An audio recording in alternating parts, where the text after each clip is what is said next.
Meus amigos, nós estamos aqui no nosso programa Patrística e Liturgia Dominical e hoje nós vamos meditar o Evangelho do dia 4 de janeiro, que é Mateus, capítulo 2, versículo de 1 a 12.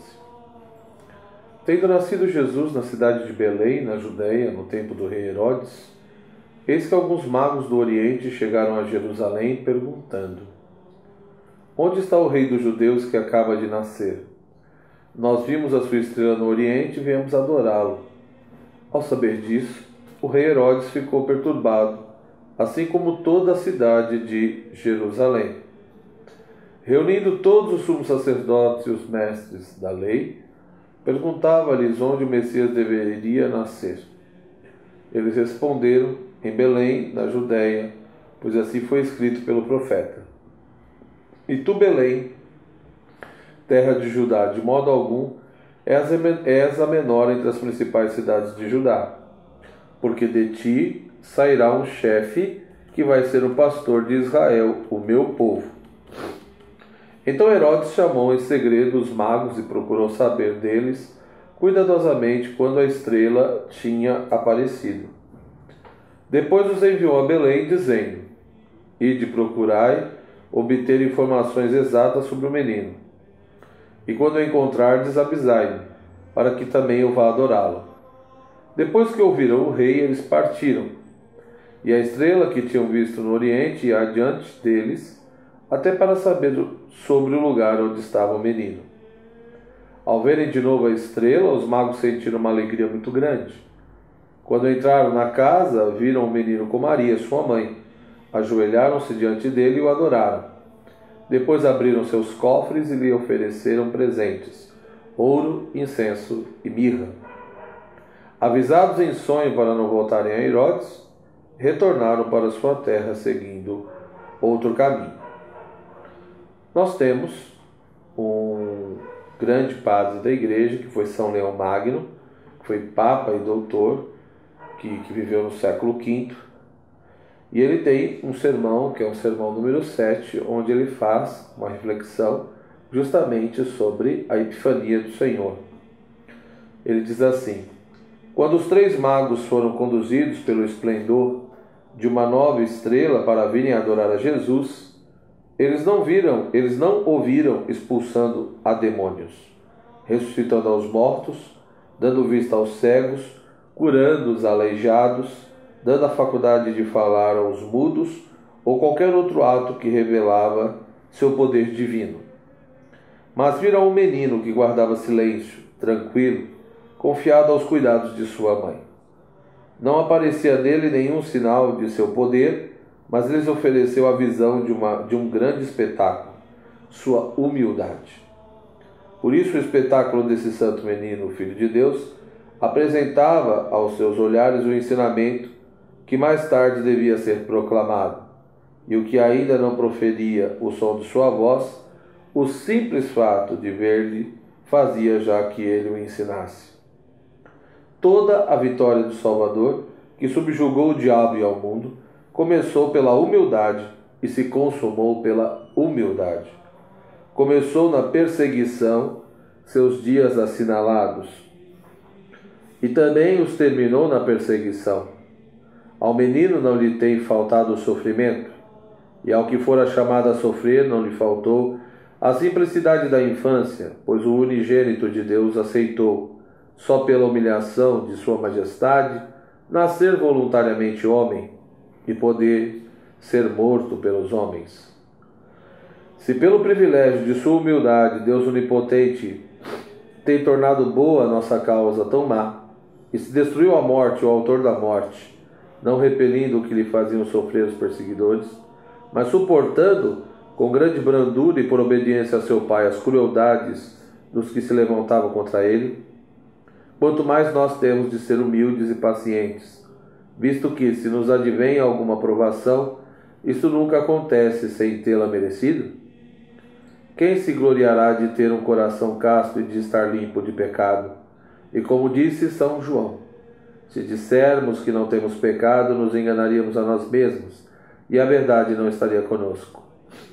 Quem se encontrará livre de falta, de modo que a justiça nada tenha de que reprovar-lhe, ou a misericórdia divina que perdoar-lhe?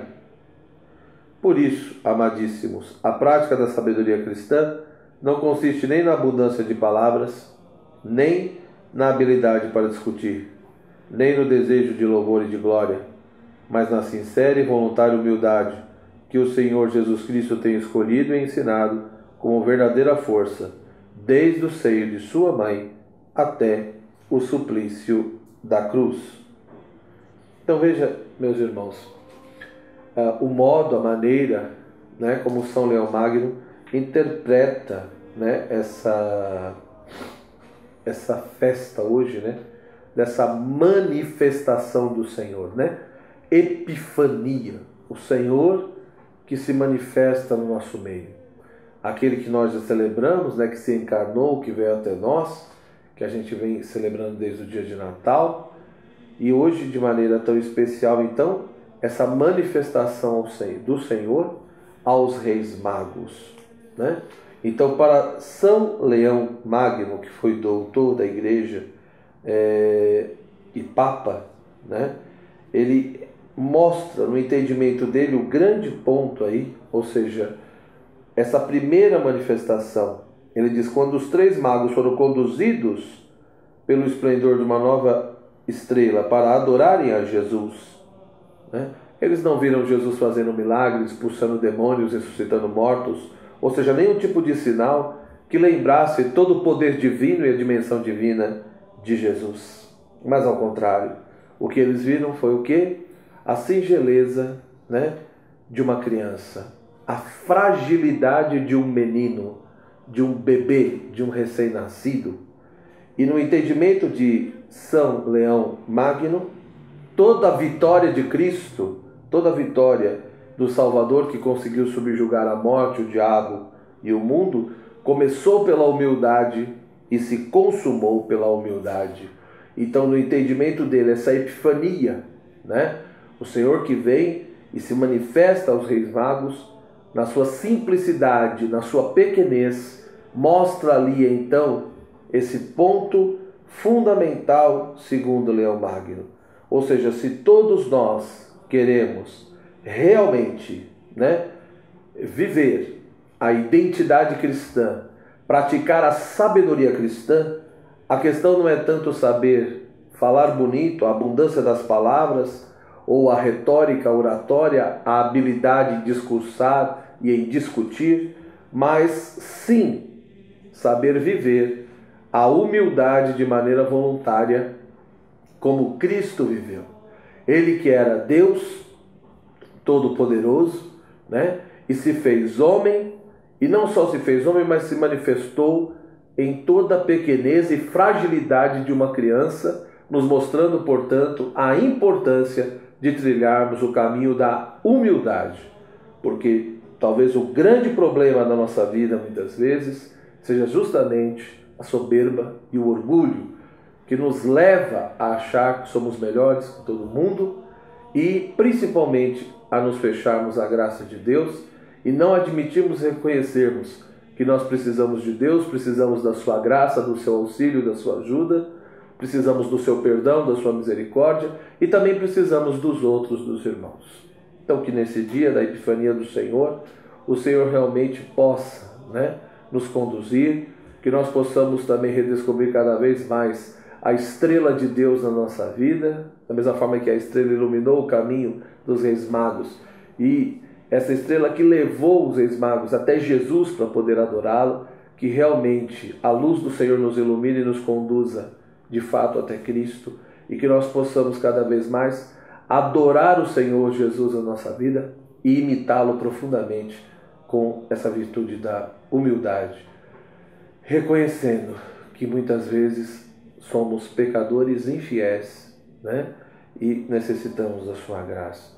Que nessa Epifania Deus possa realmente cada vez mais renovar a nossa mente, o nosso coração, todo o nosso ser. Uma festa tão bela, tão especial, né? E esse é o sentido da Epifania na liturgia latina, no mundo ocidental, no mundo latino. né? Na tradição bizantina nós sabemos que o sentido é outro, é uma outra questão, mas enfim, a partir da liturgia latina, do pensamento de Leão Magno, fica hoje essa mensagem para nós, né? O menino que se manifesta aos reis e mostra que o Rei dos Reis deu um grande exemplo de humildade. Que nós possamos seguir isso na nossa vida. Que você possa sempre estar acessando o site da Keros, os seus programas aí, e se você puder fazer a assinatura do site, isso nos ajuda bastante. Que Deus te abençoe e até o nosso próximo encontro.